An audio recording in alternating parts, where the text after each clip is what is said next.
Today's video we're going to speak about how to train when gyms reopen. There's a couple of things you need to know about programming your training when gyms do reopen. One of those things is going to be your expectations. Guys, you cannot walk back into the gym without training in months and then expect your performance to be the exact same levels. You need to expect your strength to potentially drop down. You need to expect fatigue a lot quicker and recovery in between sets. It's just going to be longer because you've been out of action for such a long time, especially if you've been unfortunate, you just haven't had any equipment at all. That comeback session is going to be absolutely so painful. It's going to feel like you're a beginner all over again. There's no need to worry, of course, because muscle memory really is a real thing, and after a couple weeks in the gym you really will start to see your gains come back pretty dramatically as well. It's not going to take you nowhere near as long to regain what you've built in comparison to how long it actually took you to build it in the first place. Next up, you need to know about your training intensity and the volume you're doing when gyms reopen, because you can go guns blazing. Like I said earlier, you need to be clever with your approach. For example, if you were doing a lot of drop sets, a lot of supersets, a lot of giant sets, a lot of failure sets and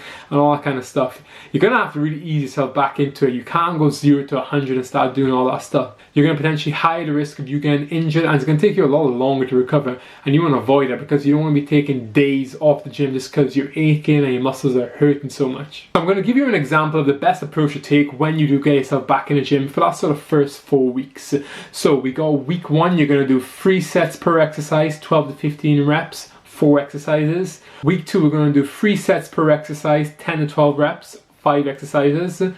Week 3, we're going to do 4 sets per exercises, 10 to 12 reps, 6 exercises. And then week 4, we're going to do 5 sets per exercise, 8 to 10 reps, 6 exercises. If you notice in that example I just gave, so you slowly incorporate more exercises and trying to do more sets while slowly bringing down those reps and then increasing your training load, which is really important because that's going to really significantly limit the risk of you potentially getting injured when you do get back training. This takes us on to the next point, which is the training load that you should be using when you're inside that gym. So like I said earlier, you are going to lose a significant amount of strength in those first initial couple of weeks getting back in the gym. So don't go guns blazing and chucking on a ton of weights on the bars when you're using it, because we want to do everything at all costs to avoid ourselves getting injured. Remember that, guys. If you haven't noticed, that's something I've mentioned a couple of times, because injury prevention is key, because you don't want to have had all this time off the gym to then go back and injure yourself in that first couple of weeks back. The best approach would be aim for around 50 to 60% of what you were doing before gyms closed. Then you can slowly increase those numbers either by each week or each session you try and add a little bit extra to the bar. It can be as little as 1.25, and of course ensure you're doing a proper warm-up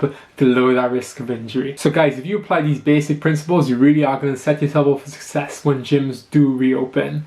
Hope you guys enjoyed this video. Make sure you smash that thumbs up button, like, share, comment and subscribe. I'll catch you guys in a bit.